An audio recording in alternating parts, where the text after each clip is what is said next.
Tucker Carlson, welcome to the show. I'm glad to be here. I'm glad you're here. Thank you. But we do a warm up every time, and I come in hot, man. I can tell. I can tell downstairs you were coming in hot. Sorry, but we do this thing. Sometimes we call it the EDC pocket dump, which is just stuff you're carrying on you every day. This time, I want to switch it up a little bit and do 5 things you can't live without. Wife, children, dogs, nature, books. Okay, let's go possessions. Oh, Could possessions? be sentimental, could be something you use every day. What are 5 things? Well, I hit a moose in 2018 in my truck, a bull moose going over 70, and survived, totaled the truck. It's a 2018 Silverado, and totaled it. And the insurance company's like, we're done, we're getting a new truck. And I was like, nope, I survived. So I rebuilt the truck.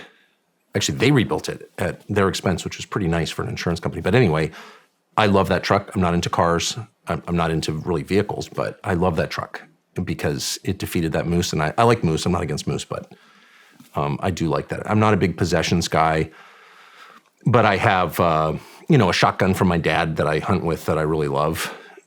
What kind of shotgun? Side by side. Nice. English, straight stock, double trigger, which is what I grew up shooting. And it's an eccentric style, but I'm comfortable with it. I'm left-handed, right-eye dominant, so all my shooting is going to be, I'm coming at a great disadvantage to it, but I do it a lot. So any gun that I'm comfortable with, I like that gun. So I like the double trigger because I choke the barrels differently, just close in, far out, and I know where I am because there are 2 triggers, and obviously the straight stock makes it possible to slide back. So I'm really committed to that style of gun. It's considered eccentric and not the most effective. Everyone shoots over and under, but I bird hunt a lot. So you're a gun guy.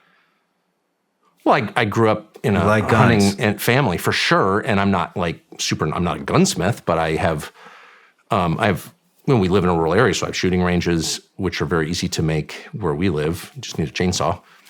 Well, I'm glad. And so I shoot. I'm glad you said that because I got a friend that works. He's the lead marketer over at Sig. Mm-hmm.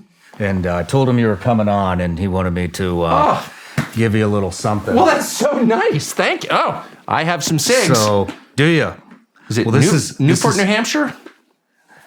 They're in New Hampshire. I'm not sure. Oh, my gosh. So that's the latest and greatest everyday carry compact, subcompact pistol. P365. I'm familiar with it, though not this model. That's the Legion. All metal. See... Well, that's right. You feel it? And I hate to admit, when Glocks first became really popular, because as a revolver guy and a metal gun guy and a sentimental guy, I was like, no. And I don't like striker fire in general, but pretty great gun. So now I do shoot a plastic gun sometimes, but this is pretty amazing. Thank you. That is so nice. Oh my gosh. 17 plus 1. 18 rounds. This is obviously stupid for you since you did this for a living, but the 9mm round I was very skeptical about as just basically a 357 guy. I shoot it in pistols, but also in lever guns. And I just like the round. I like 357, period. And I'm not a ballistics expert, but I'm interested in the subject. I read about it. And I think the 9mm round is kind of all you need in this world. But I'll defer to the expert. It definitely gets the job done. Yes. I'm shooting mostly bowling pins with handgun ammo, so it's not really an issue for me. But I'm not using it for a living. That is and it fits my hand. One of the reasons I don't carry, there are a couple of reasons, but I don't carry a semi-automatic striker fire when I carry, which is every day, is because I don't they're too small for me. Mm-hmm. I can't shoot effectively with it. Do you know what I mean? I know exactly. So I like a full-size grip, and that is. So they designed the magazine first for the carry capacity, and then they designed the gun around the magazine. How's the trigger? I can't. It's amazing. Is it really? Yeah. That's like their top quality. That is so cool. Thank you. You're welcome. I love SIG, and I love that it's made in New England. That's really important. I like Staccato very much. But it's made in Texas. I got some nice stuff, too. Very expensive. Yes. But I can hit steel at 100 yards, which for me as a, aging, not a great shot anyway. And with my weird eyesight, that's pretty amazing for me. I don't know a lot of people that can pull that off. That's big steal. Yeah. These are not like, I'm not knocking the cap off a beer bottle, but I can hit, I don't know what we have at 100, but like it's a rifle range, obviously, but I think it's 18-inch steel round. And Nice. I can, ding. Nice. So, but I'm gonna try this with that. You're gonna like it. Let me know how let me know how it works for you. Thank you. And I should, off air, I'm not going to bore people, but we talked about this at breakfast, but I would be interested in knowing more since I carry a gun with 5 shots in an outdated 100-year-old caliber. I would be interested in knowing, like, could you actually, I guess everyone but me does, but carry a loaded 9mm striker-fired gun without worrying about castrating yourself with it? I could probably help you with that. I bet you could. All the knowledgeable people do it. I'm like the only person in the world that's like, I'm afraid of it. So I've got my trusty Ruger LCR. Speaking of plastic guns, but it's a great gun, I think. Thank you. You're welcome. So we got truck, Yeah. side-by-side shotgun. We got 3 more things. I have I'm not a possessions guy really at all, but I have this is so stupid, but I love to fly fish, and I've done it, always done it. And there's a huge debate about trout rods and all this stuff, and I like a soft action trout rod. I actually like bamboo fairly well. But fly rods are very expensive now, as I know you know. If you're to buy one from whatever, Sage or Orvis, are quite expensive. My favorite fly rod actually is probably a 2002 2-piece LL Bean Streamlight, I think it's called. It's the bargain bin, $70, give it to the kids. It's not even 9 feet. I think it's like 8 foot 5 inches. And the action on this is just insane. Like, you can't throw a bad loop with this thing. I don't know why, but I love that rod. And I was hiking into fish years ago with my brother, probably a mile-long trail into this river in Maine, and I had the rod fully rigged, and the line snapped, the tippet snapped, and the top end of the rod went into the woods. And I was like, it's my favorite rod. And my brother found it on the hike back. No way. Yes. And I just love that rod. And I've tried on eBay to buy more. A 2-piece rod, the action is better. Everyone has a 4-piece, of course, because they're easier for traveling, but I don't really travel that much. So I like 1-piece, 2-piece rods are the best. I use a 1-piece for saltwater fishing, and I love it. But anyway, I love that rod. I wear my dad's watch, which he gave me Very cool. when my 4th child was born. And it's the watch that I grew up. I picture the watch. It's from the 70s. It's not a super fancy watch, but I picture my father with a unfiltered Pall Mall in his hand, at dinner like that, big, he's a Marine, big arms, like talking about the Civil War, Lincoln assassination or something, like he's all these theories and deep knowledge about a lot of subjects. But he would always have a Pall Mall, he pronounced it Pall Mall for some reason, Pall Mall in his hand with this watch.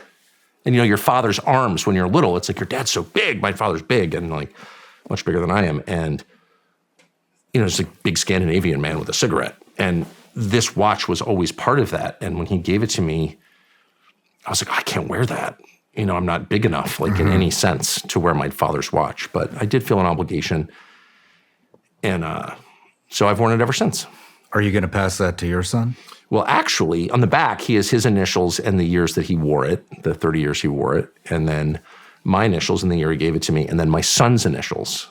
My son was like 3. He's now 27. But when he gave this to me. So I do, again, I'm sort of opposed to being attached to possessions because, like, who cares, actually?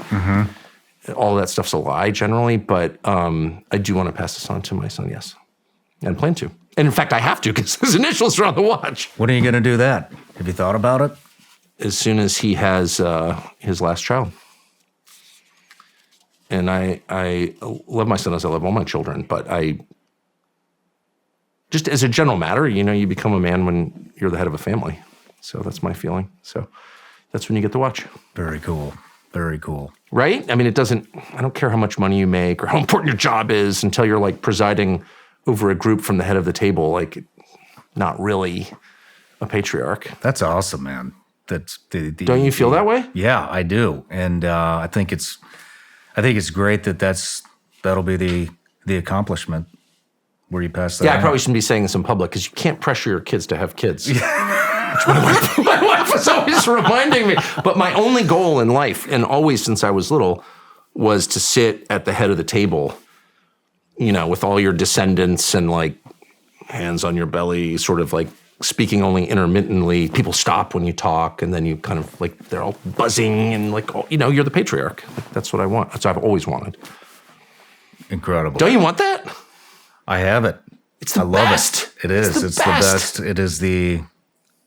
I just love being a dad and a it's all that matters. It's, and my kids are young, really young, as you know, and but my 2.5-year-old is. It's. I'm excited. It makes me tear up. Like life just moves so fast, and you hear that. And now I'm in like this area where I see my parents getting older. Yes. I see my kids growing at like light speed, and you just know you're in the middle, and we're moving just as fast. It's so and great, it's and it happens over time. Like all things, it happens quickly, but over a long period of time. Incrementally. Episodically, but you do wake up one morning and there's like some problem, because there's always some problem in any extended family. Hopefully not too profound a problem, but there's always a problem. And your first instinct is to call the commanding officer, like the head guy. Yeah. And there is a point where you become that guy, and it sort of happens gradually. But it's like, okay, we better call the wise man on duty. You know what I mean? Who's going to deal with this shit? And then you're like, oh, that's me. And it's very heavy, but kind of great. I mean, it's a mantle that settles on you slowly, but you feel it. Yeah. And it's a good place to be. Last item. One more. Oh, gosh. Possession. I don't know. Do I have possessions that I really, really like that have, well, I mean, we have this barn where we live that was the town garage where I work out of, actually. It was where the town snowplows were kept, and where they, the town garage was, like 100 years of oil in the floor. I'm sure we're going to get some weird cancer from it, but we've had it for a while, and we use it for family dinners and stuff, but mostly we use it for storage, because my wife and I are both the oldest in our family. So, someone dies or someone moves to a smaller place, and there's just a lot of stuff that comes at you at a certain stage in life from relatives. And it's not like we're the favorites in our families. I don't know that we are, but we have the biggest storage space. So we have a barn that is filled with, like, no exaggeration, like 150 years worth of stuff from relatives, including like diaries and boxes of pictures and all this stuff. And it's actually kind of a burden. And books. We have a full library on the hayloft of this barn of thousands and thousands and thousands of books that people were related to. Not written by them necessarily, but they're libraries. So it's been a burden because it's my barn. So like I have to go through all these boxes. This has been going on for many years. And I think it was last year that I realized, and so I feel like, I have to go up there and deal with it. In the summertime, it's very hot in the hayloft. And I'm like, no, actually, this is really cool. Like, this is my children's relatives. All their stuff is in one place. And I've tossed a lot of the irrelevant stuff, but I've also kept a lot of stuff that's pretty neat. Maybe someday someone will care. Wow. And I kind of care about it. It's like, I did not grow up thinking about my extended family or my ancestors. I just didn't grow up like that at all. Like, I think what matters is what you do, not who your freaking relatives were. I've always felt that strongly. However, once you have children, they were related. They're the end result of thousands of years of breeding, people attracted to each other having sex, and then that's why your kids are here ultimately. And so they're related to a lot of people, and to have their stuff all in one place. I found my father's press pass from like the Watts riots, which he covered in 1965 in Los Angeles. And he had like a porn star mustache, and he was like this, like young reporter, and it says LAPD, ABC News on it. And I found it the other day and sent it to all my kids, and they're like, wow, grandfather's porn star mustache from 60 years ago. But it's like very cool. I just found a box, and it had, he was a reporter for a while and it had all these press passes. And I thought that's pretty neat. You know, I actually, now that I'm saying I said I didn't care about possessions, I do kind of care about that stuff. I get all kinds of stuff I'm attached to. I mean, I just showed you, some of the stuff that's from colleagues and stuff around here, but I think that kind of stuff's important. I mean, that's your lineage. That's your history. Life. That's right. And you have some amazing stuff in this room. Thank you. It's we're sitting between two paintings that actually at this distance look like photographs. In fact, I thought they were photographs painted by a SEAL friend of yours. Justin Hughes is his name. That guy's talented. Yeah. Quit big tech. Told his wife, left the SEAL teams, quit his big tech job, making a bunch of money. Wife was very supportive, but was kind of like, "What are we doing, Leap honey? of faith, yes. You're gonna be an artist, okay?" And sure as shit, he painted the one behind you 1 year after, and then that one about 6 months after, and now, maybe it's 2 years later, and he's selling these things to guys that own sports teams now. It's for sure, awesome. because that's actual talent. I mean, you can get as abstract as you want, but even Picasso began as a realist. Yeah. Like so that's the measure of talent. Can you recreate something you have seen with, a high degree of veracity? And I mean, that does not look like a painting. Maybe my eyesight's bad. Talented dude. Yeah, he's got some skills. But well, thank you for sharing that. Let's wrap it up and move into the interview. Cool. No matter where you're watching Shawn Ryan Show from, if you get anything out of this, please like, comment, subscribe, and most importantly, share this everywhere you possibly can. And if you're feeling extra generous, please leave us a review on Apple and Spotify podcasts.